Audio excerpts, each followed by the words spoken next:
सरस्वती नमस्तुभ्यं सर्वदेवी नमो नमः शान्तरूपे शशिधरे सर्वयोगे नमो नमः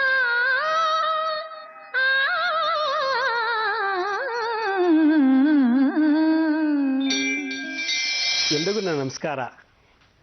ಈಗಾಗಲೇ ನಾನು ಹೇಳ್ತಾ ಇದ್ದೆ, ವಾಕ್ಸಿದ್ಧಿ, ವಾಕ್ಶುದ್ಧಿ, ಜ್ಞಾನಶಕ್ತಿ, ಇಚ್ಛಾಶಕ್ತಿ, ಕ್ರಿಯಾಶಕ್ತಿ, ಸ್ಮರಣಶಕ್ತಿ, ಬುದ್ಧಿಶಕ್ತಿ, ವಿದ್ಯಾಶಕ್ತಿ, ಕವಿತಾಶಕ್ತಿ, ಆಧ್ಯಾತ್ಮಿಕ ಶಕ್ತಿ, ಬರಹ ಶಕ್ತಿ ಯಾವ ರೀತಿ ನಾವು ಇಂಪ್ರೂವ್ ಮಾಡ್ಕೋಬೇಕು ಅಂದರೆ, ನಮಗೆ ದೇವರು ಕೊಟ್ಟಿರುವಂಥ ಈ 4 ಬ್ರೈನ್ಗಳನ್ನು ಸಮತೋಲನವಾಗಿ ಏಕಕಾಲದಲ್ಲಿ ಉಪಯೋಗಿಸಿದ್ದೇ ಆದರೆ ನಾವು ಎಲ್ಲ ಈ 12 ಶಕ್ತಿಗಳಲ್ಲಿ ಎಕ್ಸ್ಪರ್ಟ್ ಆಗಿಬಿಡ್ತೀವಿ. ಯಾವಾಗ ಈ ಮನುಷ್ಯ 12 ಶಕ್ತಿಯಲ್ಲಿ ಎಕ್ಸ್ಪರ್ಟ್ ಆಗ್ತಾನೋ ಅವನು ಜಗತ್ವಿಖ್ಯಾತನಾಗ್ತಾನೆ, ವಾಗ್ಮಿ ಆಗ್ತಾನೆ. ಮಾತಿನಲ್ಲಿ ಅಥವಾ ಅವನು ಹೇಳೋ ಒಂದು ದಾಟಿಯಲ್ಲಿ ಅಥವಾ ಅವನು ಮಾಡೋ ಕೆಲಸಗಳಲ್ಲಿ ಸಾಕಷ್ಟು ಚಾತುರ್ಯತೆ, ಸಾಮರ್ಥ್ಯತೆ, ಕೇಪಬಿಲಿಟಿ ಡೆವಲಪ್ ಆಗಿ ಅವನು ಒಳ್ಳೆ ಸೆಲೆಬ್ರಿಟಿ ಆಗ್ತಾನೆ. ಹಾಗಿರಬೇಕಾದ್ರೆ ಆ ಒಂದು ಶಕ್ತಿನ ಸಂಪಾದಿಸ್ಬೇಕಾದ್ರೆ ನಾವೇನು ಮಾಡಬೇಕು, ಯಾವ ಮುದ್ರೆ ಮಾಡಬೇಕು, ಯಾವ ಮಂತ್ರ ಹೇಳಬೇಕು? ಅದಕ್ಕೆ ಮುಂಚೆ ಈ ಸೈಕಲಾಜಿಕಲ್ ಆಗಿ ನಾನೊಂದು ಕೆಲವು ವಿಷಯ ಹೇಳೋಕ್ಕೆ ಇಷ್ಟಪಡ್ತೀನಿ. ನಂತರ ಎಷ್ಟೋ ಜನ ಬರ್ತಾರೆ, ಬಂದ ತಕ್ಷಣ ನೋಡಿ ನಮ್ಮ ಮಗ ಎಷ್ಟು ಹೇಳಿದ್ರು ಕೇಳಲ್ಲ, ಸುಮ್ಮನೆ ಕೂತಿರ್ತಾನೆ, ಮಂಕ ಕೂತಿರ್ತಾನೆ. 10 ಸಲ ಕರೆದ್ರೂ ಮಾತ್ರಲ್ಲ, 11ನೇ ಸಲಕ್ಕೆ ಕರೆದೇನಮ್ಮ ಅಂತಾನೆ. ಅಂದರೆ ಮಂಕು ಬುದ್ಧಿ. ಬುದ್ಧಿಗಳಲ್ಲಿ 2 ಬುದ್ಧಿ, ಒಂದು ಮಂಕು ಬುದ್ಧಿ, ಒಂದು ಚುರುಕು ಬುದ್ಧಿ, ಒಂದು ಮಂದ ಬುದ್ಧಿ. ಮಂಕಾಗೆ ಹಿಂಗೆ ಕೂತಿರ್ತಾರೆ, ಹೀಗೆ ಮಂಕ ಕೂತಿರ್ತಾರೆ. ಮಂದ ಬುದ್ಧಿ ಅಂದರೆ ಏನು? ಗೊತ್ತಿದ್ದು ಕೂಡ ಕೆಲಸ ಮಾಡಲ್ಲ, ಉಡಾಫೆ, ಪೋಸ್ಟ್ಪೋನ್ಮೆಂಟ್ ನೇಚರ್, ಮುಂದೂಡೋದು, ಮತ್ತು ಚುರುಕುತನ ಇರೋದಿಲ್ಲ. ಈ ಥರದವ್ರಿಗೆ ಒಂದು ವಿಶೇಷವಾಗಿ ಒಂದು ಮಂತ್ರ ಮುದ್ರೆ ಇದೆ. ಅದು ಹೇಗೆ ಮಾಡಬೇಕು ಅನ್ನೋದಕ್ಕೆ ಮುಂಚಿತವಾಗಿ ಈ ಕಾಯಿಲೆ ಸಿಂಪ್ಟಮ್ಸ್ನ ನಾವು ಅರ್ಥ ಮಾಡ್ಕೊಳ್ಬೇಕು. ನಾನು ಹೇಳೋ ಏನೋ ಆದ ಸಿಂಪ್ಟಮ್ಸ್ ನಿಮ್ಮ ಮಕ್ಕಳಲ್ಲೇ ಅಥವಾ ನಿಮ್ಮಲ್ಲೇ ಆಗಿದ್ದರೆ ನೀವು ಇನ್ಮೇಲೆ ಜಾಗೃತೆಯಿಂದ ಜಿ ಟಿ ವಿನ ನೋಡ್ತಾ ಇದ್ದರೆ ಪ್ರತಿಯೊಂದು ಮುದ್ರೆಗಳನ್ನು ನಿಮಗೆ ತೋರಿಸ್ತಾ ಇರ್ತೀನಿ. ಮೊದಲನೇದಾಗಿ ಅಟೆನ್ಷನ್ ಅಂತ ಹೇಳ್ತಾರೆ. ಅಟೆನ್ಷನ್ ಅಂದರೆ ಹೇಳಿದ ತಕ್ಷಣ ಪಕ್ ಅಂತ ಅರ್ಥ ಮಾಡ್ಕೊಳೋದು. ಹೋಗಲ್ಲಿ ಕಾಫಿ ತಗೊಂಬ ಅಂದ ತಕ್ಷಣ ಪಟ್ ಅಂತ ಹೋಗೋದು. ಹೋಗೋ ಕಾಫಿ ತಗೊಂಬ ಅಂದರೆ ಅವ್ನ ಮನಸ್ಸಿನ ಎಲ್ಲೋ ನೋಡ್ತಿರ್ತೀನಿ, ಎಲ್ಲೋ ತಿರುಗ್ತಾ ಇರ್ತಾನೆ. 15-20 ಸಲ ಹೇಳಿದ್ಮೇಲೆ ಕಾಫಿ ಥರ ಕೇಳಿದ್ರಾ ಅಂತ ಹೇಳಿ ಒಳಗೋಗ್ತಾನೆ. ಹೋಗ ಒಂದು ಮೊಳ ಹೂ ತಗೊಂಬಾರೋ ಅಂತ ಹೇಳ್ತಾರೆ, ಅವನಿಗೆ ಕೇಳಿಸ್ಕೊಂಡ, ಆದರೆ ಅದ್ರ ಮೇಲೆ ಅಟೆನ್ಷನ್ ಮಾಡಲಿಲ್ಲ, ಫೋಕಸ್ ಮಾಡಲಿಲ್ಲ. ಆ ರೀತಿ ಇರೋಂಥ ಮಂಕು ಬುದ್ಧಿ ಇರೋರಿಗೆ ಭಾಳಷ್ಟು ಕಷ್ಟ ಇರುತ್ತೆ ಮುಂದೆ ಜೀವನ ನಡೆಸೋಕ್ಕೆ. ಎರಡನೇದು ಫ್ಲೆಕ್ಸಿಬಿಲಿಟಿ. ಅಟೆನ್ಷನ್ ಆದಮೇಲೆ ಫ್ಲೆಕ್ಸಿಬಿಲಿಟಿ. ಫ್ಲೆಕ್ಸಿಬಿಲಿಟಿ ಅಂದರೆ ಹೊಂದಾಣಿಕೆ ಇರೋದಿಲ್ಲ. ನೀವೇನೋ ಹೇಳ್ತೀರ, ಏನೋ ಮಾಡ್ತಾನೆ. ಕಾಫಿ ತೊಗೊಂಬಾರೋ ಅಂದರೆ ಅಲ್ಲಿ ಹೋಗ್ಬಿಟ್ಟು ಏನೋ ಒಂದು ಹೂ ತಂದು ಕೊಡ್ತಾನೆ.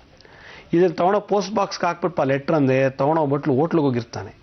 1 kg ಉಪ್ಪು ತೊಗೊಂಬ ಅಂದರೆ 1 kg ಸಕ್ಕರೆ ತಂದಿರ್ತಾನೆ. ಅಲ್ಲಿ ಹೋಗಿ ಯಾರನ್ನೋ ಕರ್ಕೊಂಬಾರಪ್ಪ ಅಂತಂದರೆ ಆ ದೇವಸ್ಥಾನಕ್ಕೆ ಹೋಗಿ ಕೂತಿರ್ತಾನೆ. ಅಂದರೆ ಫ್ಲೆಕ್ಸಿಬಿಲಿಟಿ, ಹೊಂದಾಣಿಕೆ ಇರೋದಿಲ್ಲ. ಈ ಥರದೆಲ್ಲ ಸಿಂಪ್ಟಮ್ಸ್ ಇರುತ್ತೆ. ಕಾರಣ ಅವ್ರಿಗೆ ಯಾವ ಕಾಯಿಲೆನೂ ಇಲ್ಲ, ಅವ್ರಿಗೆ ಮೆಮೊರಿಲಿ ಪ್ರಾಬ್ಲಮ್ ಇರುತ್ತೆ. ಒಂದು ಹೇಳಿದ ತಕ್ಷಣ ಕೇಳೋ ಗ್ರಹಿಸೋ ಶಕ್ತಿ ಇಲ್ಲ, ಹೇಳಿದ್ದನ್ನು ಮಾಡೋವಂಥ ಚಾಣಾಕ್ಷತೆ ಇರೋದಿಲ್ಲ. Attention, flexibility. ಆಮೇಲೆ ಅಟೆನ್ಷನೂ ಇದೆ, ಹೇಳಿದು ಮಾಡ್ತಾರೆ, ಆದರೆ ಏನು ತೊಗೊಂಬರ ಕೇಳಿದ್ರು ಅನ್ನೋದು ಮರ್ತು ಬಿಡ್ತಾರೆ. ಅವನು ಮನೆಗೆ ಹೋಗ್ತಾ 1 kg ಉಪ್ಪು ತಗೋಬೇಕು, 1 kg ಉಪ್ಪು ತರಬೇಕು ಅಂತ ಹೇಳ್ಕೊಂಡು ಬೀದಿಲಿ ಹೋಗ್ತಾ ಇರ್ತಾನೆ. ಅಲ್ಲಿ ಯಾರೊಬ್ಬ ಮಧ್ಯೆ ಫ್ರೆಂಡ್ ಬಂದು ಮಾತಾಡಿಸ್ಬಿಟ್ಟ ತಕ್ಷಣ ಆ ಉಪ್ಪನ್ನು ಮರ್ತು ಬಿಡ್ತಾನೆ. ಮತ್ತೆ ವಾಪಸ್ ಹೋಗ್ತಾನೆ. ಏನು ಹೇಳ್ದು ಹೇಳ ಮತ್ತೆ ತರಕ್ಕೆ ಅಂತ ತಾಯಿನೋ ಕೇಳ್ತಾನೆ. ಅಯ್ಯೋ ಮುಟ್ಟಾಳ, 1 kg ಉಪ್ಪು ತಗೋಮ ಅಂತ ಹೇಳಿದ್ದಂದರೆ ಹೌದಲ್ವಾ? ಅವನು ಪುನಃ ಹೋಗ್ತಾನೆ, ಉಪ್ಪು ತರಬೇಕು ಅಂತ ಬಾಯಟ್ ಮಾಡ್ಕೊಂಡು ಮನಸ್ಸಲ್ಲಿ ಹೋಗ್ತಿರ್ತಾನೆ. ಅಲ್ಲಿ ಯಾವುದೋ ಆಟೋನೋ ಅಥವಾ ಬಸ್ಸೋ ಅಡ್ಡ ಬಂದ್ಬಿಟ್ಟು ಗಾಬರಿ ಮಾಡಿಬಿಡುತ್ತೆ, ಮರ್ತು ಬಿಡ್ತಾನೆ. Attention, flexibility, memory. ಇನ್ನೊಂದು ಅಟೆನ್ಷನೂ ಇದೆ, ಹೊಂದಾಣಿಕೆನೂ, ಹೇಳಿದ ತಕ್ಷಣ ಅದು ಹೊಂದಿಸ್ಕೊಂಡು ಮಾಡೋ ಸಾಮರ್ಥ್ಯತೆ ಇದೆ, ಚುರುಕಿದೆ. ಆದರೆ ಹೀಗೆ ಮಾಡಬೇಕು, ಹೀಗೆ ಮಾಡಿದ್ರೆ ಹೀಗಾಗತ್ತೆ, ಹೀಗೆ ಮಾಡಲಿಲ್ಲ ಅಂದರೆ ಹೀಗಾಗತ್ತೆ. ಯಾವ ರೀತಿ ನಾನು ಡಿಸಿಷನ್ ತೊಗೊಳ್ಬೇಕು, ಹೀಗಾಗ ಕಾರಣ ಏನು? ನಾನು ಬಿದ್ದಕ್ಕೆ ಕಾರಣ ಏನು? ನಾನು ಓದಲಿದ್ದಕ್ಕೆ ಕಾರಣ ಏನು? ನಾನು ಫೇಲ್ ಆಗಿಬಿಟ್ಟೆ, ಏನು ಕಾರಣ? ಮತ್ತು ಈ ರೀತಿ ಮಾಡೋದು ಈ ರೀತಿ ಮಾಡೋಕ್ಕಾಗಲಿಲ್ಲ, ಏನು ಕಾರಣ? ಒಂದು ಲೈಟ್ ಬಿಲ್ ಕಟ್ಟು ಅಂದರೆ ಟೆಲಿಫೋನ್ ಬಿಲ್ಗೆ ಹೋಗಿ ಕಟ್ತಾನೆ, ಟೆಲಿಫೋನ್ ಬಿಲ್ ಕಟ್ಟು ಅಂದರೆ ಎಲೆಕ್ಟ್ರಿಕ್ ಆಫೀಸ್ಗೆ ಹೋಗಿ ಕಟ್ತಾನೆ. ಕಾರಣ ಏನು? ಅಂದರೆ ಸರಿಯಾದ ರೀತಿ ಮಾರ್ಗದರ್ಶನ ಇಲ್ಲದೋದಾಗ, ಸರಿಯಾದ ರೀತಿ ಡಿಸಿಷನ್ ತೊಗೊಳಕ್ಕಾಗದಿರೋದಾಗ ಅವನಿಗೆ ಮೆಮೊರಿ ಪವರ್ ಕಮ್ಮಿ ಆಗಿಬಿಡುತ್ತೆ. ಅಂದರೆ problem solving, attention, flexibility, memory ಮತ್ತು ಪ್ರಾಬ್ಲಮ್ ಸಾಲ್ವಿಂಗ್. ಈ ಪ್ರಾಬ್ಲಮ್ ಸಾಲ್ವಿಂಗ್ ಮಾಡಲಿಕ್ಕೆ ಬರಲಿಲ್ಲ ಅಂದರೆ ಅವನು ಯಾವ ಆಫೀಸಲ್ಲಿ ಕೆಲಸ ಮಾಡೋಕ್ಕಾಗಲ್ಲ, ಯಾವ ಜೀವನದಲ್ಲಿ ಯಾವುದೇ ಆ್ಯಕ್ಟಿವಿಟಿ ಮಾಡೋಕ್ಕಾಗಲ್ಲ. ಎಷ್ಟೋ ಜನಕ್ಕೆ ಬೆಂಗಳೂರಲ್ಲಿ ಯಾವ್ಯಾವ ಏರಿಯಾ ಇದೆ ಅಂತ ಗೊತ್ತಿಲ್ಲ, ಅಥವಾ ಒಂದು ಏರಿಯಾಗೆ ಬಿಟ್ಬಿಟ್ರೆ ವಾಪಸ್ ಬರೋಕ್ಕೆ ಗೊತ್ತಿಲ್ಲ ಮನೆಗೆ. ಕಾರಣ ಅದು ಥಿಂಕಿಂಗ್ ಪವರ್ ಕಮ್ಮಿ ಇರುತ್ತೆ ಅವ್ರಿಗೆ, ಪ್ರಾಬ್ಲಮ್ ಸಾಲ್ವ್ ಮಾಡೋದು ಹೆಂಗೆ ಅನ್ನೋದು ಕಮ್ಮಿ ಇರುತ್ತೆ. ಇನ್ನೊಂದು ದೋಷ ಏನಪ್ಪ ಅಂತಂದರೆ ಸ್ಪೀಡ್ ಅಂತಾರೆ, ಫಾಸ್ಟ್. ಏನಾದ್ರು ಹೇಳಿದ ತಕ್ಷಣ ಪಟ್ಟಂತ ಮಾಡಿಬಿಡ್ಬೇಕು. ಕೆಲವರು ಹೇಳ್ತಾರೆ, ಬೆರಳು ತೋರಿಸಿದ್ರೆ ಅಷ್ಟೇ ನುಂಗೋಂಗಿರ್ಬೇಕು ನೀನು ಒಬ್ಬ ಮಂಕು, ಮಂದಬುದ್ಧಿ, ಮುಟ್ಟಾಳ, ಪೆದ್ದ, ನಿನಗೆ ಎಷ್ಟು ಹೇಳಿದ್ರು ಅಷ್ಟೇ ಅಂತ ಹೇಳ್ಕೊಂಡು ಚೆನ್ನಾಗಿ ಹೊಡಿತಿರ್ತಾರೆ ಅವನಿಗೆ ಅಥವಾ ಅವಳಿಗೆ.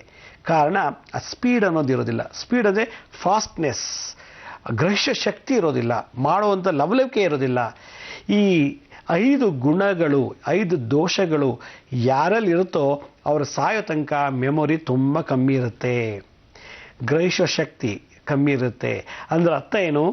ಮೊದಲನೇದು ಅಟೆನ್ಷನ್, ಎರಡನೇದು ಫ್ಲೆಕ್ಸಿಬಿಲಿಟಿ, ಹೊಂದಾಣಿಕೆ. ನೀವು ಅವ್ರು ಏನು ಹೇಳಿದಾರೋ ಅದಕ್ಕೆ ನಿಮ್ಮ ಬ್ರೈನ್ ಹೊಂದಿಸ್ಕೋಬೇಕು, ನಿಮ್ಮ ಮೆಮೊರಿ ಶಕ್ತಿನ ಹೊಂದಿಸ್ಕೋಬೇಕು. ಮೂರನೇದು ಮೆಮೊರಿ, ಅವ್ರು ಏನು ಹೇಳಿದ್ರು ತಕ್ಕಂಥ ಮನಸ್ಸಲ್ಲಿ ಮೆದುಳಲ್ಲಿ ಹಾಕುವಂಥ ಶಕ್ತಿ ಇರಬೇಕು. ನಾಲ್ಕನೇದು ಪ್ರಾಬ್ಲಮ್ ಸಾಲ್ವಿಂಗ್, ಸಮಸ್ಯೆನ ಹೇಗೆ ಪರಿಹಾರ ಮಾಡೋದು ಅನ್ನೋದ್ರ ಬಗ್ಗೆ ತಿಳ್ಕೋಬೇಕು. ಐದನೇದು ಸ್ಪೀಡ್, ವೇಗ, ಆ ಫಾಸ್ಟ್ನೆಸ್ ಇರಬೇಕು. ಈ attention, flexibility, memory, problem solving ಮತ್ತು ಸ್ಪೀಡ್, ಈ 5 ಪಂಚಗುಣಗಳು ಯಾರಲ್ಲಿ ಕಮ್ಮಿ ಇರುತ್ತೋ ಅವ್ರಿಗೆ ಯಾವಾಗಲೂ ಮರುವು ಇರುತ್ತೆ, ನೆನಪಿನ ಶಕ್ತಿ ಕಮ್ಮಿ ಇದ್ದು ಬಿಡುತ್ತೆ.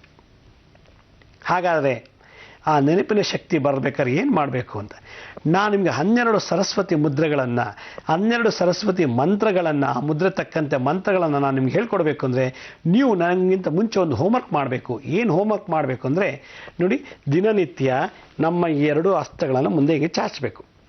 ಬೆಳಗ್ಗೆ ಎದ್ದ ತಕ್ಷಣ ಟಾಯ್ಲೆಟ್ಗೆ ಹೋಗ್ಬಿಡಿ, ಯೂರಿನ್ ಪಾಸ್ ಮಾಡಿಬಿಡಿ, ಚೆನ್ನಾಗಿ ನೀರು ಕುಡೀರಿ, ಕುಡಿದ್ಬಿಟ್ಟು ನೋಡಿ ಈ ರೀತಿ ಹೀಗೆ ಪ್ರೆಸ್ ಮಾಡಬೇಕು. ಸಂದಂಶಶ್ಚ ಮುಕುಳ ಮುಷ್ಟಿಹಿ ಅಂತ, ಸಂದಂಶದಿಂದ ಮುಕುಳಕ್ಕೆ ಬಂದು ಮುಕುಳದಿಂದ ಮುಷ್ಟಿಗೆ ಬರಬೇಕು. ನೋಡಿ, ಇದಕ್ಕೆ ಸಂದಂಶ ಅಂತ. ಬೆರಳನ್ನು ಅಗಲಿಸ್ಬೇಕು, ಚೆನ್ನಾಗಿ ಬೆರಳನ್ನು ಅಗಸಿ ಹಾಗೆ ನಿಧಾನವಾಗಿ ಬೆಂಡ್ ಮಾಡಿ ಮುಕುಳ ಹಸ್ತಾಗಿ ಬರಬೇಕು. ಮುಕುಳ, ಆಮೇಲೆ ಮುಷ್ಟಿ, ಅಥವಾ ಡೈರೆಕ್ಟಾಗಿ ಸಂದಂಶದಿಂದ ಮುಷ್ಟಿಗೆ ಬರಬಹುದು. ಈ ರೀತಿ ಮಾಡ್ತಾ ಇರಬೇಕು. ಈ ರೀತಿ ಮಾಡೋದ್ರಿಂದ ಬ್ರೈನ್ಗೆ ನಾನೀಗ ಹೇಳಿದಂಥ 5 ದೋಷಗಳು ನಿವಾರಣೆ ಆಗ್ತಿರ್ತದೆ. ಅಟೆನ್ಷನ್ ಮತ್ತು ಫ್ಲೆಕ್ಸಿಬಿಲಿಟಿ, ಮೆಮೊರಿ, ಪ್ರಾಬ್ಲಮ್ ಸಾಲ್ವಿಂಗ್ ಮತ್ತು ಸ್ಪೀಡ್, ಇದೆಲ್ಲ ಬರಬೇಕು ಅಂದರೆ ಬ್ರೈನ್ಗೆ ಫಸ್ಟ್ ಎಕ್ಸಸೈಸ್ ಮಾಡಿಸ್ಬೇಕು. ಈ ರೀತಿ ನಾನು ಹೇಳ್ತಾ ಇದ್ದೆ ನಿಮಗೆ, ಈ ರೀತಿ ಮಾಡ್ತಾ ಇರಬೇಕು. ಬೆರಳನ್ನು ಬಿಟ್ಟಾಗ ಉಸು ಚೆನ್ನಾಗಿ ತಗೊಳ್ಳಿ, ಮುಚ್ಚುವಾಗ ಈ ರೀತಿ ಬೆಂಡ್ ಮಾಡುವಾಗ ಉಸಿರನ್ನ ಕರೆಕ್ಟಾಗಿ ಬಿಟ್ಬಿಡಿ. ಉಸು ತಗೊಳ್ಳಿ, ಉಸಿರು ಬಿಡಿ, ಉಸು ತಗೊಳ್ಳಿ, ಉಸಿರು ಬಿಡಿ. Inhale, exhale, inhale, exhale, inhale, exhale, inhale, exhale. ಈ ರೀತಿ ಚೆನ್ನಾಗಿ ಮಾಡಬೇಕು. ಮಾಡಬೇಕಾದ್ರೆ ಇಲ್ಲಿ ಯಾವುದೇ ಕಾರಣಕ್ಕೂ ಹಿಂಗೆ ಬೆಂಡಾಗಬಾರ್ದು. ನಮ್ಮ ಮೊಳಕೆ, ಈ ಮೊಳಕೆ ಯಾವುದಕ್ಕೂ ಬೆಂಡಾಗಬಾರ್ದು, ಸ್ಟ್ರೈಟಾಗಿರಬೇಕು.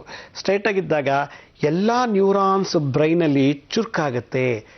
ಎಂಥದ್ದು ಕೂಡ ಡಲ್ಲಾಗಿರುವಂಥದ್ದು, ಡಿಆಕ್ಟಿವೇಟ್ ಆಗಿರೋ ನ್ಯೂರಾನ್ಸ್ ಕೂಡ ಚುರುಕಾಗತ್ತೆ ಈ ಮುದ್ರೆಯಿಂದ. ಈ ರೀತಿ ಮಾಡ್ತಾ ಇರಬೇಕು. ಈ ರೀತಿ ಯಾರು ಒಂದು 20 ಅಥವಾ 30 ನಿಮಿಷ ಹಿಂಗೆ ಮಾಡ್ತಿರ್ತಾರೋ ಅವರಿಗೆ ನಾನು ಇನ್ಮೇಲೆ ಹೇಳ್ಕೊಡೋ ಎಲ್ಲ ಮುದ್ರೆಗಳಿಗೂ ಮಾಡಲಿಕ್ಕೆ ಶಕ್ತಿ ಬರುತ್ತೆ, ಜೊತೆಗೆ ಫ್ಲೆಕ್ಸಿಬಿಲಿಟಿ ಡೆವಲಪ್ ಆಗುತ್ತೆ. ಈ ರೀತಿ ಮಾಡ್ತಿದ್ರೆ ಅರ್ಧ ಮೆಮೊರಿ ರೋಗ ಇದರೊಂದೊಂದು ಮುದ್ರೆಯಿಂದಲೇ ನಿವಾರಣೆ ಆಗಿಬಿಡುತ್ತೆ. ಇದು ಆಗಲಿಲ್ಲಪ್ಪ, ಇದು ಮಾಡೋಕ್ಕಾಗಲಿ ಅಂದ್ರೆ ಒಂದು ಬಾಲ್ ತೊಗೊಳ್ಳಿ, ಚೆನ್ನಾಗಿ ಒಂದು ರಬ್ಬರ್ ಬಾಲ್, ಚೆಂಡು, ಹಿಂಗೆ ಪ್ರೆಸ್ ಮಾಡಿ, ಚೆನ್ನಾಗಿ ಹಿಂಗೆ ಪ್ರೆಸ್ ಮಾಡಿ. ಈ ರೀತಿ ಪ್ರೆಸ್ ಮಾಡ್ತಾರೆ. ಇಲ್ಲ ಇದು ಯಾವುದೂ ನಮಗೆ ಆಗಲಿಲ್ಲ ಅಂದರೆ ನೀವೇನು ಮಾಡಬೇಕು, ಒಂದು ವಿಶೇಷವಾದಂಥ ಕಾಟನ್ ಬಟ್ಟೆ ಇರುತ್ತಲ್ಲ, ಕಾಟನ್ ಬಟ್ಟೆ, ಅದನ್ನು ಹಿಂಗೆ ಅಮುಕ್ತಾರೆ. ಕಾಟನ್ ಇಲ್ಲ ಬಟ್ಟೆನ ಚೆನ್ನಾಗಿ ಹಿಂಗೆ ಹಿಸ್ಕಿ ಒಗೆಯೋದ್ರಿಂದ ಮನೇಲಿ ಯಾರು ಬಟ್ಟೆ ಒಗಿತಾರೋ ಅವ್ರಿಗೆ ಈ ರೀತಿ ಹಿಂಗೆ ಹಿಂಡ್ತಾರೆ, ಮತ್ತು ಹಿಂಗೆ ಹಾಕಿ ಹಿಂಗೆ ಕುಗ್ತಾರೆ ಬಟ್ಟೆ ಒಗೆಯುವಾಗ, ಬಟ್ಟೆ ತೊಳೆಯುವಾಗ. ಆಗ ಒಂದು ಒಳ್ಳೆ ಎಕ್ಸಸೈಸ್ ಆಗುತ್ತೆ. ಅವ್ರ ಅರಿವಿಲ್ದಂಗೆ ಮೆಮೊರಿ ಚುರುಕಾಗಿರುತ್ತೆ. ಹೀಗೆ ಯಾರಿಗೆ ಡಯಾಬಿಟಿಸ್ ಇದೆಯೋ, ಯಾರಿಗೆ BP ಇದೆಯೋ, ಯಾರಿಗೆ ಅವಳು ಅಂತ ತೆಗ್ತಾರೆ, ಅವ್ರಿಗೆ ಗ್ಯಾಸ್ ಟ್ರಬಲ್ ಇರುತ್ತೆ, ಆತವ್ರಿಗೆ ಮೆಮೊರಿ ಪವರ್ ಹೋಗ್ತಾ ಕಮ್ಮಿ ಆಗಿಬಿಡುತ್ತೆ. ಆದ್ದರಿಂದ ಏಜ್ ಆಗ್ತಾ ಈ ಕಾಯಿಲೆ ಜಾಸ್ತಿ ಆಗ್ತಿದ್ದಾಗೆ ಮೆಮೊರಿ ಪವರು ಕಮ್ಮಿ ಆಗ್ತಿರುತ್ತೆ. ಅದನ್ನು ನಾವು ಹಾಗೇ ಮೇಂಟೈನ್ ಮಾಡ್ಕೊಂಡು ಹೋಗಬೇಕು. 22 ವರ್ಷದಲ್ಲಿದ್ದಂಥ ಮೆಮೊರಿ 26ನೇ ವರ್ಷಕ್ಕೆ ಇರೋದಿಲ್ಲ, 26ನೇ ವಯಸ್ಸಲ್ಲಿದ್ದಂಥ ಮೆಮೊರಿ 30 ವರ್ಷಕ್ಕೆ ಇರೋದಿಲ್ಲ, 30 ವರ್ಷದಲ್ಲಿದ್ದಂಥ ಮೆಮೊರಿ 32ನೇ ವರ್ಷಕ್ಕೆ ಕೊಟ್ಟು ಇನ್ನೂ ಕಮ್ಮಿ ಆಗಿಬಿಡುತ್ತೆ. ಕಾರಣ ನ್ಯೂರಾನ್ಸಲ್ಲಿ ಕಳ್ಕೊಳ್ತಾ ಇರ್ತದೆ ಇದು. ಆ ನ್ಯೂರಾನ್ಸ್ನ ಆಕ್ಟಿವೇಟ್ ಮಾಡಬೇಕು ಅಂದರೆ ಇರೋದು ಒಂದೇ ಒಂದು ಮೆಡಿಷನ್ ಜಗತ್ತಿನಲ್ಲಿ, ನಾನು ತೋರಿಸೋ ಈ ಮುದ್ರೆ, ಸಂದಂಶದಿಂದ ಮುಷ್ಟಿ ಮುದ್ರೆ. ಸಂದಂಶದಿಂದ ಮುಷ್ಟಿ, ಇದಕ್ಕೆ ಬಾಹ್ಯ ಮುಷ್ಟಿ ಅಂತಾರೆ. ಹೆಬ್ಬೆಟ್ಟು ಹೊರಗಿರಬೇಕಿದು ನೋಡಿ. ಈ ಹೆಬ್ಬೆಟ್ಟು ಈ ಎರಡು ಬೆರಳು ಈ ಎರಡು ಬೆರಳು ಮಧ್ಯ ಭಾಗದಲ್ಲಿ ಇರಬೇಕು. ಈ ಹೆಬ್ಬೆಟ್ಟನ್ನು ಮಧ್ಯ ಭಾಗದಲ್ಲಿ ಇಲ್ಲಿಂದ ಎರಡು ಬೆರಳು ಇಲ್ಲಿಂದ ಎರಡು ಬೆರಳು ಮಧ್ಯದ ಭಾಗದಲ್ಲಿ ಇಟ್ಟಾಗ ಇದಕ್ಕೆ ಬಾಹ್ಯ ಮುಷ್ಟಿ. ಅದನ್ನೇ ಇಲ್ಲಿ ಕಿರುಬೆರಳಿಟ್ಟಾಗ ಅಂತರ್ಮುಷ್ಟಿ ಅಂತಾರೆ. ಅದರಿಂದ ನಾನು ಮಾಡ್ತಾ ಇರೋದಕ್ಕೆ ಬಾಹ್ಯ ಮುಷ್ಟಿ. ಸ್ಟ್ರೈಟಾಗಿ ಸಂದಂಶ ಮುಷ್ಟಿ ಮುದ್ರೆ, ಸಂದಂಶ ಮುಷ್ಟಿ ಮುದ್ರೆ. ಇದು ಮಾಡಿದಾಗ ನಾನು ಹೇಳಿದಂಥ 5 ದೋಷಗಳು ಬೇಗ ನಿವಾರಣೆ ಆಗುತ್ತೆ. ವಯಸ್ಸಾಗಿರೋರು ಎಷ್ಟೋ ಜನ ಪಾರ್ಕಿನ್ಸನ್ ರೋಗ ಬಂದಿದ್ರೆ ಅವರು ಇದನ್ನು ಮಾಡ್ತಾರೆ. ಪಾರ್ಕಿನ್ಸನ್ ಅಂದ್ರೇನು? ಹಿಂಗೆ ಅಂತಿರ್ತಾರೆ ಯಾವಾಗಲೂ, ಹಿಂಗೆಲ್ಲ ಅಂತಿರ್ತಾರೆ, ಹಿಂಗೆಲ್ಲ ಅಂತಿರ್ತಾರೆ, ಅಂತ ನಾಲ್ಗೆ ಆಗ್ತಿರ್ತಾರೆ ಅಂತಾರೆ. ಆಮೇಲೆ ಹಿಂಗೆ ಮಾಡೋದು ಮತ್ತು ಕೈಯೆಲ್ಲ ಹಿಂಗೆ ನಡುಕ್ತಾರೆ. ಇದು ಪಾರ್ಕಿನ್ಸನ್ ರೋಗ, ಬ್ರೈನಿಗೆ ಬಂದಿರೋ ರೋಗ ಇದು. ಇದು ಬಂದುಬಿಟ್ರೆ ಕ್ಯೂರ್ ಮಾಡೋಕ್ಕೆ ಮೆಡಿಷನ್ನೇ ಇಲ್ಲ ಜಗತ್ತಿನಲ್ಲಿ. ಈವನ್ ಮೆಡಿಕಲ್ ಸೈನ್ಸಲ್ಲೂ ಇದಕ್ಕೆ ಮೆಡಿಷನ್ ಇಲ್ಲ. ಇಟ್ಸ್ ಅ ಚಾಲೆಂಜಿಂಗ್ ರೋಗ ಇದು. ಇದನ್ನು ಹೆಂಗೆ ಕ್ಯೂರ್ ಮಾಡೋದು ಅಂದರೆ ಕೇವಲ ಸರಸ್ವತಿ ಮುದ್ರೆಯಿಂದ ಕ್ಯೂರ್ ಮಾಡಿಬಿಡ್ಬೋದು. ನೋಡಿ ಈ ರೀತಿ ಹಿಂಗೆ ಅಂತಿರ್ತಾರೆ ಯಾವಾಗಲೂ ಹಿಂಗೆ. ಪಾರ್ಕಿನ್ಸನ್ ಇದಕ್ಕೆ ಯಾಕೆ ರೋಗ ಬರುತ್ತೆ, ಈ ಥರ ಏನಕ್ಕೆ ಬರುತ್ತೆ ಅನ್ನೋದನ್ನು ನಾನು ಮುಂದೆ ಹೋಗ್ತಾ ಹೇಳ್ತೀನಿ. ಪಾರ್ಕಿನ್ಸನ್, ಆಮೇಲೆ ಒಂದು ಲೋಟ ಇಟ್ಕೊಳಕ್ಕಾಗಲ್ಲ, ಪೆನ್ ಇಟ್ಕೊಳ್ಳಲ್ಲ. ಯಾರು ಡ್ರಗ್ಸ್ ಅಡಿಕ್ಟ್ ಆಗಿರ್ತಾರೋ, ಸದಾ ಕುಡಿತಿರ್ತಾರೋ, ಹುಡುಗರು ಸ್ಮೋಕ್ ಮಾಡ್ತಿರ್ತಾರೋ, ಅವ್ರಿಗಾಗಲೇ 20-22 ವರ್ಷಕ್ಕೆ ಶೇಕ್ ಆಗ್ತಿರುತ್ತೆ. ತುಂಬ ಬೆವರು ಬರ್ತಿಲ್ಲಲ್ಲ, ತುಂಬ ಬೆವರು ಮತ್ತು ಶೇಕ್ ಆಗ್ತಿದೆ ಅಂದರೆ ಮುಂದೆ ಅವ್ರಿಗೆಲ್ಲೋ ಪಾರ್ಕಿನ್ಸ್ ರೋಗ ಬಂದುಬಿಡುತ್ತೆ. ಆ ಪಾರ್ಕಿನ್ಸನ್ ರೋಗ ಬಂತು ಅಂದರೆ ಅವ್ನು ಬದುಕಿದ್ದು ವೇಸ್ಟ್. ಅದು ಬರಬಾರ್ದು ಅಂದರೆ ಏನು ಮಾಡಬೇಕು? ಈ ಸರಸ್ವತಿ ಮುದ್ರೆಗಳನ್ನು ಮಾಡಬೇಕು. ಈ ಪಾರ್ಕಿನ್ಸನ್ ರೋಗ, ಆಟಿಸಮ್, ಹಿಸ್ಟೀರಿಯಾ, ಸ್ಕಿಜೋಫ್ರೆನಿಯಾ ಎಲ್ಲ ರೋಗ ಈ ಬ್ರೈನಿಂದಲೇ ಬರೋದು, ಬೇರೆ ಯಾವ ಅಂಗದಿಂದಲೂ ಬರೋದಿಲ್ಲ. ಹಾಗಾದರೆ ಬ್ರೈನ್ಗೆ ನಾವು ಸರಿಯಾಗಿ ಕಂಟ್ರೋಲ್ ಮಾಡಲಿಲ್ಲ ಅಂದರೆ ಎಲ್ಲ ರೋಗಗಳು ಬಂದುಬಿಡುತ್ತೆ. ಅದಕ್ಕೆ ಫಸ್ಟ್ ಎಕ್ಸಸೈಸು, ಫಸ್ಟ್ ಮುದ್ರೆ ಸಿಂಪಲ್, ಕ್ಲೀನಾಗಿ ಸ್ಟ್ರೈಟ್ ಮಾಡಿ ಸಂದಂಶದಿಂದ ಮುಷ್ಟಿ ಮುದ್ರೆ, ಸಂದಂಶದಿಂದ ಮುಷ್ಟಿ ಮುದ್ರೆ. ಇದು ಮಾಡ್ತಾ ಇದ್ದರೆ ನಿಮಗೆ ಈ ಬ್ರೈನ್ 4 ಬ್ರೈನು ವರ್ಕ್ ಆಗಿಬಿಡುತ್ತೆ ಚೆನ್ನಾಗಿ. ಆಗ ಎಲ್ಲ ಬ್ರೈನ್ ನ್ಯೂರಾನ್ಸು, ಒಂದು ನ್ಯೂರಾನ್ ಇನ್ನೊಂದು ನ್ಯೂರಾನ್ ಜೊತೆ ಮಾತಾಡುತ್ತೆ, ಒಂದು ನ್ಯೂರಾನ್ ಇನ್ನೊಂದು ಜೊತೆ ಕಮ್ಯುನಿಕೇಟ್ ಮಾಡೋಕ್ಕೆ ಶುರು ಮಾಡಿಬಿಡುತ್ತೆ. ಮತ್ತು ನ್ಯೂರಾನ್ಸಲ್ಲಿ ಆ ಟ್ರಾನ್ಸ್ಮಿಟರ್ ಅಂತ ಇದೆಯಲ್ಲ, ಅದು ಬಹಳಷ್ಟು ಎಲ್ಲ ವಿಷಯ ಕಳಿಸ್ಕೊಡುತ್ತೆ, ಹಾಗೆ ಹೇಳ್ಕೊಳ್ಳುತ್ತೆ. ನೋಡಿದ್ದು, ತಿಂದಿದ್ದು, ವಾಸನೆ ಮಾಡಿದ್ದು, ಕೇಳಿದ್ದು, ಹಳೆಯ ಕಾಲದ ನೆನಪು, ಹೈಸ್ಕೂಲಲ್ಲಿ ಕಾಲೇಜಲ್ಲಿ ನೋಡಿದಂಥ ಎಲ್ಲ ಮಾತುಕತೆಗಳು, ದೃಶ್ಯಗಳೆಲ್ಲ ಮೆಲುಕು ಹಾಕೋಕ್ಕೆ ಶುರು ಮಾಡಿಬಿಡುತ್ತೆ. ಆದ್ದರಿಂದ store the information, retain the information, recall the information ಅನ್ನೋ 3 ತತ್ವ. ಅದೇ ಇಚ್ಛಾಶಕ್ತಿ, ಕ್ರಿಯಾಶಕ್ತಿ, ಜ್ಞಾನಶಕ್ತಿ. ನೋಡಿದ್ದನ್ನು ಸ್ಟೋರ್ ಮಾಡೋದು, ಸ್ಟೋರ್ ಮಾಡಿದ ಹಾಗೆ ವರ್ಷಾನುಗಟ್ಟಲೆ ಇಟ್ಕೊಳ್ಳೋದು, ಬೇಕಾದಾಗ ಅದನ್ನು ಹೊರಗೆ ಹಾಕೋದು, ರಿಕಾಲ್ ಮಾಡೋದು. ಇದಕ್ಕೆ ಈ 3 ಶಕ್ತಿಯನ್ನು ಮಾಡಲಿಕ್ಕೆ ಅನುಕೂಲ ಮಾಡುತ್ತೆ ಈ ಮುದ್ರೆ. ಅದರಿಂದ ಸ್ಟ್ರೈಟಾಗಿ ಕೂತ್ಕೊಳ್ಳಿ, ಹ್ಯಾಂಡ್ನ ಚೆನ್ನಾಗಿ ಇಲ್ಲೆಲ್ಲೂ ಬೆಂಡಿರಬಾರ್ದು, ಕ್ಲೀನಾಗೆ ಸ್ಟ್ರೈಟಾಗಿರಬೇಕು. ನಮ್ಮ ಅಂಗೈ ಹಸ್ತ 90 ಡಿಗ್ರಿ ಸ್ಟ್ರೈಟಾಗಿರಬೇಕು. ನೋಡಿ ಇದನ್ನು ಸ್ಟ್ರೈಟಾಗಿರ್ಬೇಕು, ಹೀಗೆ ಹಿಂಗೆ ಮಾಡೋಂಗಿಲ್ಲ ಅಥವಾ ಹಿಂಗೆ ಮಾಡೋಂಗಿಲ್ಲ. ಇದೇ ರೀತಿ ಸ್ಟ್ರೈಟಾಗೆ ಈ ರೀತಿ ಇಟ್ಕೋಬೇಕು. ಈ ರೀತಿ ಇಟ್ಕೊಂಡು ಚೆನ್ನಾಗಿ ಅರಳಿಸ್ಬಿಡಿ, ಪ್ರೆಸ್ ಮಾಡಿ, ಚೆನ್ನಾಗಿ ಅರಳಿಸಿ, ಬೆರಳುಗಳನ್ನೆಲ್ಲ ಪ್ರೆಸ್ ಮಾಡಿ, ಚೆನ್ನಾಗಿ ಅರಳಿಸಿ, ಪ್ರೆಸ್ ಮಾಡಿ, ಅರಳಿಸಿ, ಪ್ರೆಸ್ ಮಾಡಿ. ಈ ರೀತಿ ಕಂಟಿನ್ಯೂಸ್ ಆಗಿ ನೀವು ಮಾಡ್ತಾ ಇದ್ದರೆ ನಿಮಗೆ ಖಂಡಿತ ಅಟೆನ್ಷನ್, ಫ್ಲೆಕ್ಸಿಬಿಲಿಟಿ, ಮೆಮೊರಿ ಮತ್ತು ಪ್ರಾಬ್ಲಮ್ ಸಾಲ್ವಿಂಗ್ ಸ್ಪೀಡ್ ಅನ್ನೋದು ಈ ಮೆಮೊರಿಗೆ ಟ್ರೈನಿಂಗ್ ಕೊಟ್ಟಂಗೆ ಆಗುತ್ತೆ. ಎಂಥ ಅಗಾಧವಾದ, ಒಂದು ಸಲ ನೋಡಿದ್ದನ್ನು ಪಟ್ಟಂತ ಹಂಗೆ ನೆನ್ಪಿಟ್ಕೊಬೋದು. ಆದರೆ ಇನ್ನು ಹೋಗ್ತಾ ನಾನು ನಿಮಗೆ 12 ವೆರೈಟಿ ಸರಸ್ವತಿ ಮುದ್ರೆಗಳನ್ನು ಹೇಳ್ಕೊಡ್ತೀನಿ. ಓದಿದ್ದನ್ನು ನೆನ್ಪಿಟ್ಕೊಳ್ಳೋದು ಹೇಗೆ, ಓದಿದ್ದನ್ನು ಹಾಗೆ ಒಂದು ಫುಲ್ ಸ್ಟಾಪ್, ಒಂದು ಅಕ್ಷರನ ಬಿಡದೆ ವಾಪಸ್ ಬರೆಯೋದು ಹೇಗೆ ಅನ್ನೋದನ್ನು ನಾನು ನಿಮಗೆ ಕುಲಂಕುಷವಾಗಿ ಮುದ್ರೆ ಮತ್ತು ಮಂತ್ರಗಳ ಜೊತೆಗೆ ನಿಮಗೆ ಒಂದೊಂದು ಎಪಿಸೋಡ್ ಹೇಳ್ಕೊಡ್ತೀನಿ. ಈಗ ನನಗೆ ಸಾಕಷ್ಟು ಪತ್ರಗಳು ಬಂದಿದೆ, ಆ ಪತ್ರಗಳಿಗೆ ಉತ್ತರಿಸಬೇಕಾದ ಸಮಯ ಬಂದಿದೆ. ನಾನು ನಿಮಗೆ ಪತ್ರ ಬರೆದಂಥವ್ರಿಗೆ ಉತ್ತರ ಕೊಡೋ ಒಂದು ಅವಕಾಶವನ್ನು ನಾನು ಉಪಯೋಗಿಸ್ಕೊಳ್ತೀನಿ. ಷಡಕ್ಷರಿ ಅನ್ನೋ ಒಬ್ಬ ಲಾಯರು ದಾವಣಗೆರೆಯಿಂದ ಭಾಳ ಚೆನ್ನಾಗಿ ಒಂದು ಪತ್ರ ಬರೆದಿದ್ದಾರೆ. ಅವ್ರಿಗೆ 6-7 ವರ್ಷದಿಂದ ಸರಿಯಾಗಿ ನಿದ್ದೆನೇ ಬರ್ತಿಲ್ವಂತೆ. ನಾವು ಟಿ ವಿಲಿ ತೋರಿಸ್ರೋ ಎಲ್ಲ ಮುದ್ರೆಗಳನ್ನು ಅಭ್ಯಾಸ ಮಾಡಿ ಹಲವಾರು ಜನಗಳಿಗೆ ಹೇಳ್ಕೊಡ್ತಾ ಇದ್ದಾರಂತೆ. ಈಗ ಅವ್ರನ್ನೆಲ್ಲರೂ ಡಾಕ್ಟರ್ ಅಂತ ಕರೀತಾರಂತೆ, ಯಾರು ಲಾಯರ್ ಅಂತ ಕರಿತಿಲ್ವಂತೆ. ನಿಮ್ಮ ಸಮಸ್ಯೆ ಏನಂದರೆ 6-7 ವರ್ಷಗಳಿಂದ ಸರಿಯಾಗಿ ನಿದ್ದೆ ಬರ್ತಿಲ್ಲ, ಆದ ಕಾರಣ ನನಗೆ ಒಂದು ಒಳ್ಳೆ ಮುದ್ರೆ ಹೇಳಿ ಅಂತ ಹೇಳಿದ್ದೀರಾ. ಸಿಂಪಲ್ ಒಂದು ಮುದ್ರೆ, ಒಂದು ಸ್ಲೀಪಿಂಗ್ ಟ್ಯಾಬ್ಲೆಟ್ಸ್ ನಿಮಗೆ ತೋರಿಸ್ತೀನಿ. ದಿನನಿತ್ಯ ನೀವು ಒಂದು 20-40 ನಿಮಿಷ ನೀವು ಮಾಡಿದ್ದೇ ಆದರೆ ಖಂಡಿತ ನಿಮಗೆ ನಿದ್ರೆ ಬಂದುಬಿಡುತ್ತೆ. ಆ ಮುದ್ರೆ ಹೇಗಿದೆ ಅಂದರೆ ಇದಕ್ಕೆ ಇನ್ಸೋಮಿಯಾ ಅಂತ ಕರೀತಾರೆ, ನಿದ್ರಾಹೀನತೆ. ನೋಡಿ, ನಮ್ಮ ಅಂಗುಷ್ಟ ಅಂದರೆ ಈ ಹೆಬ್ಬೆಟ್ಟು ಮತ್ತು ವಾಯುತತ್ವ ಅಂದರೆ ಈ ತೋರು ಬೆರಳು, ಈ ತೋರು ಬೆರಳನ್ನ ಈ ಅಂಗುಷ್ಟವನ್ನು ಟಚ್ ಮಾಡಿ, ಇದಕ್ಕೆ ಜ್ಞಾನ ಮುದ್ರೆ ಅಂತ, ಅದಕ್ಕೆ ಚಿನ್ ಮುದ್ರಾ ಅಂತಲೂ ಕರೀತಾರೆ, ಅಥವಾ ಇದಕ್ಕೆ ಜ್ಞಾನ ಸರಸ್ವತಿ ಅಂತಲೂ ಕರೀತಾರೆ. ಈ ಮುದ್ರೆಯನ್ನು ನೋಡಿ ಈ ರೀತಿ ಹೆಬ್ಬೆಟ್ ಮೇಲೆ, ಈ ಹೆಬ್ಬೆಟ್ಟಿನ ಮೊದಲನೇ ಪರ್ವ ಫಸ್ಟ್ ಪ್ಯಾಲೆಂಜರ್ಸ್ ಮೇಲೆ ಈ ತೋರು ಬೆರಳನ್ನು ಹಿಂಗೆ ಪ್ರೆಸ್ ಮಾಡಿಬಿಟ್ಟು ನಿಮಗೆ ತೊಡೆ ಮೇಲೆ ಹಿಂಗೆ ಸ್ಟ್ರೈಟಾಗಿ ಹಿಂಗೆ ಇಟ್ಕೊಂಡು ಕೂತ್ಕೊಳ್ಳಿ. ಹೀಗೆ ಇದು ಆಕಾಶ ನೋಡ್ತಾ ಇರಬೇಕು. ಹೀಗೆ ಇದು ಆಕಾಶ ನೋಡಬೇಕು. ನಿಮ್ಮ ತೊಡೆ ಮೇಲೆ ಮಂಡಿ ಮೇಲೆ ಈ ರಿಸ್ಟ್ ಇದೆಯಲ್ಲ, ಈ ರಿಸ್ಟನ್ನು ಟಚ್ ಮಾಡಿಬಿಡಿ. ಅಂದರೆ ಮಂಡಿಗೆ ಈ ಮೂಳೆ ಟಚ್ ಆಗಬೇಕು, ಆಗ ಪಟ್ಟಂತ ನಿದ್ದೆ ಹತ್ತು ಬಿಡುತ್ತೆ. ಇನ್ನೊಂದ್ಸಲ ಹೇಳ್ತೀನಿ, ಇದಕ್ಕೆ ಈ ಮುದ್ರೆ ಹೆಬ್ಬೆಟ್ ಮೇಲೆ ತೋರು ಬೆರಳ ಪ್ರೆಸ್ ಮಾಡಿ ನಿಮ್ಮ ಮಂಡಿ ಮೂಳೆ ಮೇಲೆ ಈ ಮೂಳೆಗಳು, ಈ ರಿಸ್ಟು ಕಾರ್ಪಾಲ್ಸ್ ಅಂತ ಇದಕ್ಕೆ, ಈ ಕಾರ್ಪಾಲ್ಸ್ ಮೂಳೆಗಳು ಮಂಡಿ ಮೇಲೆ ಇಟ್ಟು ಸ್ಟ್ರೈಟಾಗಿ ಕೂತ್ಕೊಂಡು ಹಾಸಿಗೆ ಮೇಲೆ ಕೂತ್ಕೊಂಡು ಮಾಡಿ. ಒಂದು 20 ನಿಮಿಷ ನಿಮ್ಮ ಉಸಿರಾಟದ ಮೇಲೆ ಗಮನಿಸಿ. ಈ ಎರಡು ಬೆರಳುಗಳ ಮಧ್ಯೆ ಒಂಥರ ಫಣ್ ಅಂತ ಒಂದು ಶಕ್ತಿ ಉತ್ಪತ್ತಿ ಆಗುತ್ತೆ. ಆ ಶುರುವಾಗ್ತಿದ್ದೇನೆ ನಿಮ್ಗೆ ನಿದ್ದೆ ಹತ್ತುತ್ತಾ ಇದೆ ಅಂತ ಅರ್ಥ. ಈಗ ಇಟ್ಕೊಂಡು ಉಳಿದ ಎಲ್ಲ ಬೆರಳು ಸ್ಟ್ರೈಟಾಗಿರಬೇಕು. ಹಿಂಗೆ ಬೆಂಡ್ ಮಾಡೋಂಗಿಲ್ಲ, ಇದನ್ನು ಈ ರೀತಿ ಬೆಂಡ್ ಮಾಡೋಂಗಿಲ್ಲ. ನೀವು ಸ್ಟ್ರೈಟಾಗಿ ಇಟ್ಕೋಬೇಕು. ಈ ರೀತಿ ಇಟ್ಕೊಂಡು ಕಣ್ಣು ಮುಚ್ಕೊಂಡು ನಿಮ್ಮ ಉಸಿರಾಟದ ಮೇಲೆ ಹಾಸಿಗೆ ಮೇಲೆ ಕೂತ್ಕೊಂಡು ಒಂದು 20 ನಿಮಿಷ 30 ನಿಮಿಷ ಮಾಡಿ. ಹಾಗೇ ನಿದ್ದೆ ಹತ್ತುತ್ತೆ. ನೀವು ಹಂಗೆ ಮಲ್ಕೊಂಬಿಡಿ ಹಾಸಿಗೆ ಮೇಲೆ, ಮತ್ತೆ ಕೆಳಗಿಳಿಬೇಡಿ. ಇದನ್ನು ಮಾಡಿ ಷಡಕ್ಷರಿಯವರೇ, ಖಂಡಿತ ನಿಮಗೆ ನಿದ್ರಾಹೀನತೆ ಹೋಗುತ್ತೆ, ಇನ್ಸೋಮಿಯಾ ಕಾಯಿಲೆ ಹೊರಟೋಗುತ್ತೆ. ಇದು ಒಂದಿನಕ್ಕಲ್ಲ, ಕಡೆ ಪಕ್ಷ 3 ದಿನ ಮಾಡಿದೆ ಆದರೆ ಭಾಳ ಇಂಪ್ರೂವ್ ಆಗುತ್ತೆ. ನೀವು ನಿಂತಾಗ ಇದು ಮಾಡ್ತಿರೋ ನಿದ್ದೆ ಬಂದುಬಿಡುತ್ತೆ ಅವಾಗ. ಅದರಿಂದ ನೀವು ಯಾವ ನಿದ್ದೆ ಮಾಡಬೇಕು ಅಂತಿರೋ ಅದು ಅರ್ಧ ಗಂಟೆ ಮುಂಚೆ ಮಾಡಿಬಿಡಿ, ಭಾಳ ಚೆನ್ನಾಗಿ ನಿದ್ದೆ ಬರುತ್ತೆ. ಇದು ಮಾಡೋಕ್ಕೆ ಮುಂಚೆ ಹೊಟ್ಟೆ ತುಂಬ ಊಟ ಮಾಡಿರಿ. ಊಟ ಮಾಡಿ ಒಂದು 10 ನಿಮಿಷ ವಾಕ್ ಮಾಡಿರಿ. ವಾಕ್ ಮಾಡಿದ್ಮೇಲೆ ಹಾಸಿಗೆ ಮೇಲೆ ಬಂದು ಕೂತ್ಕೊಂಡು, ಇದು ಒಂದು ಸೀಕ್ರೆಟ್ ಏನಂದರೆ, ಈ ಮಂಡಿ ಮೂಳೆ ಟಚ್ ಆಗಬೇಕಷ್ಟೇ. ಟಚ್ ಆಯಿತು, ನಿಮಗೆ ಇಮಿಡಿಯೇಟಾಗಿ ನಿದ್ದೆ ಬರುತ್ತೆ. ಇದೇ ರೀತಿ ಪತ್ರ ಬರೀತೀರಿ. ನಿಮ್ಮ ಅಭಿಪ್ರಾಯ ಮತ್ತು ನಿಮ್ಮ ಇಂಪ್ರೂವ್ಮೆಂಟ್ ಬಗ್ಗೆ ನಾನು ನಿಮ್ಮ ಪತ್ರ ಎದುರು ನೋಡ್ತಾ ಇರ್ತೀನಿ. ಇನ್ನೊಂದು ಪತ್ರ ಮಂಡ್ಯ ಜಿಲ್ಲೆ ಮಳವಳ್ಳಿ ತಾಲೂಕು ಒಬ್ಬರು ಕಿರಣ್ ಅನ್ನೋರು ಪತ್ರ ಬರೆದಿದ್ದಾರೆ. ಒಂದು ವಿಶೇಷವಾಗಿದೆ. ಇದು ಏನಂದರೆ, ಅವ್ರಿಗೆ ದೇವ್ರ ಕಂಡು ತುಂಬ ಇಷ್ಟ ಅಂತೆ. ಅವ್ರಿಗೆ ಪಾಪ ದೇವ್ರ ಮೇಲೆ ಭಾಳಷ್ಟು ಶ್ರದ್ಧೆ ಭಕ್ತಿ ಇದೆ.